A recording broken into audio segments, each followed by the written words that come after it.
Assalamualaikum warahmatullahi wabarakatuh dan salam sejahtera. Semoga sahabat-sahabat terus sentiasa berada dalam keadaan selamat, sihat dan sejahtera, serta sentiasa dilindungi, dirahmati dan diberkati walau di mana pun berada dan dalam apa jua pekerjaan yang dilakukan. Setelah tertangguh untuk beberapa ketika kerana memberi laluan kepada Akta Keselamatan dan Kerjaan Pindaan 2022. Selamat bertemu kembali dalam siri kedua, Keselamatan Kerja Pembinaan. Sebelum meneruskan siri-siri seterusnya, siri ini menerangkan tafsiran kerja pembinaan mengikut peruntukan perundangan tertentu. Matlamatnya ialah untuk meningkatkan kefahaman serta mengelakkan kekeliruan mengenai tafsiran kerja pembinaan.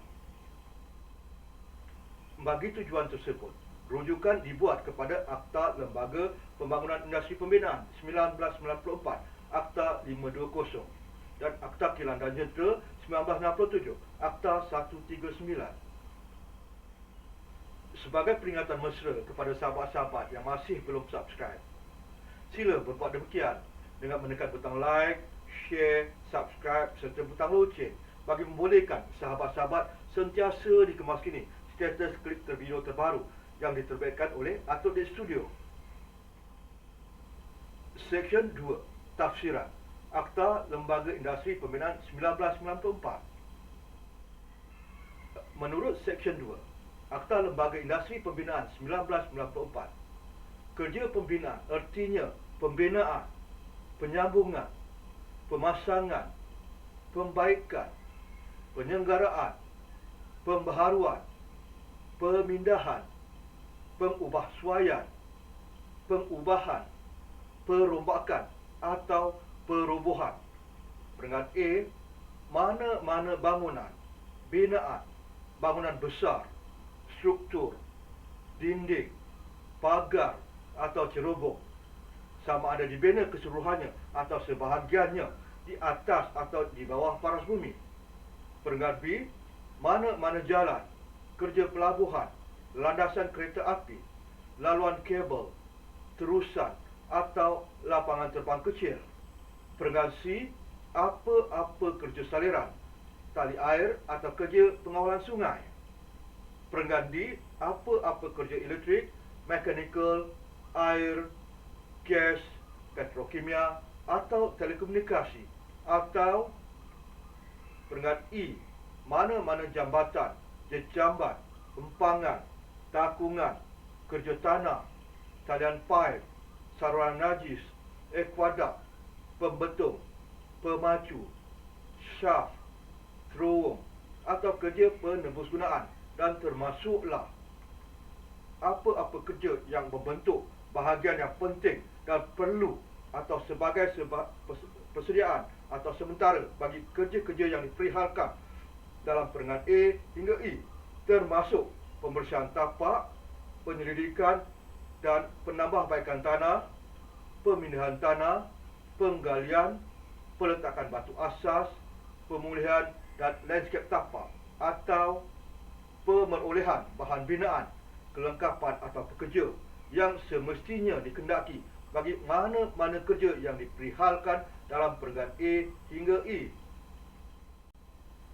Manakala bangunan pula bermaksud mana-mana bangunan atau struktur tetap atau sementara, termasuk mana-mana rumah, pondok, bangsal atau kepungan beratap, sama ada digunakan bagi maksud kediaman manusia atau selainnya, dan juga mana-mana dinding, bumbung, pagar, platform, pementasan, pintu pagar, tiang, pilar, pagar pancang, bingkai, dinding adang, pelancar, limbungan, dermaga, tiang sambut, jeti, pelantar pendaratan, jalan atau jambatan atau apa-apa penyokong struktur atau asas yang berkaitan dengan yang disebut sebelumnya, dan apa-apa binaan lain sebagaimana yang diisytiharkan oleh Menteri sebagai bangunan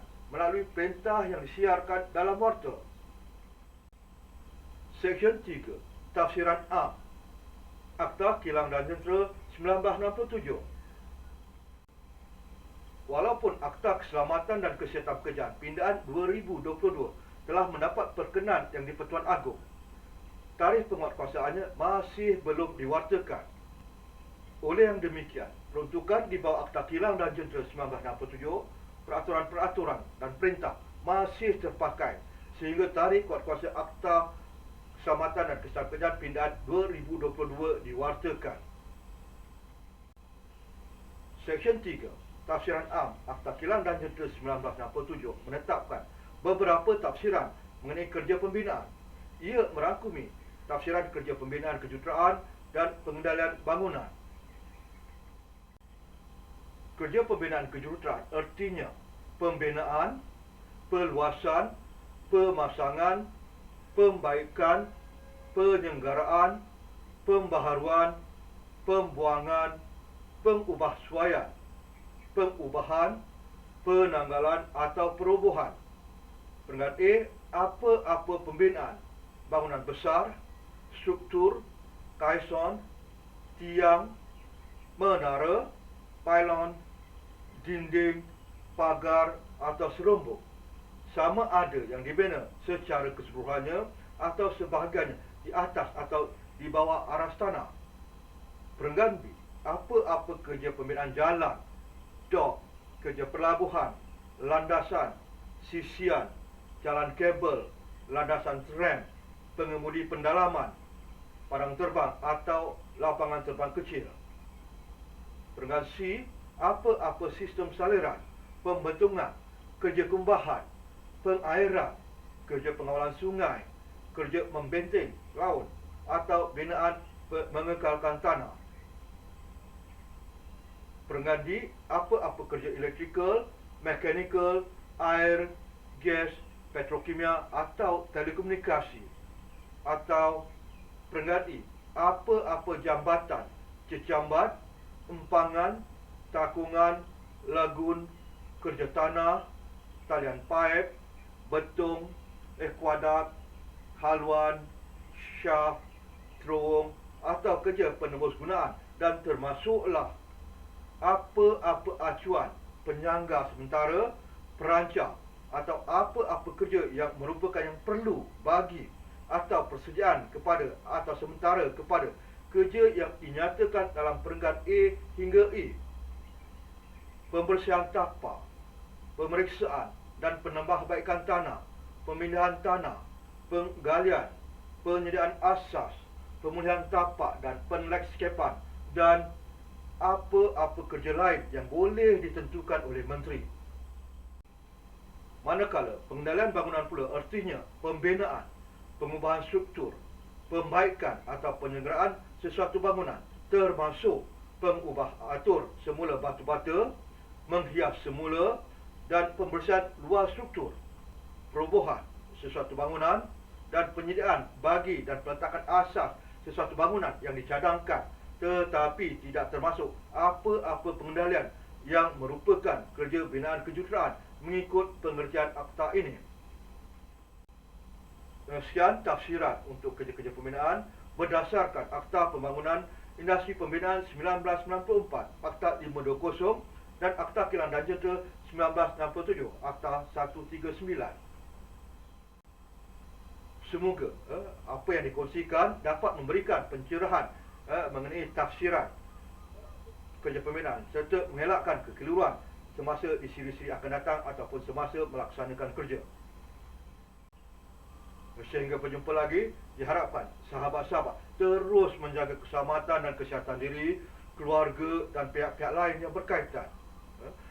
Disudahi dengan wabillahi taufiq wal hidayah. Wassalamualaikum warahmatullahi wabarakatuh dan salam sejahtera.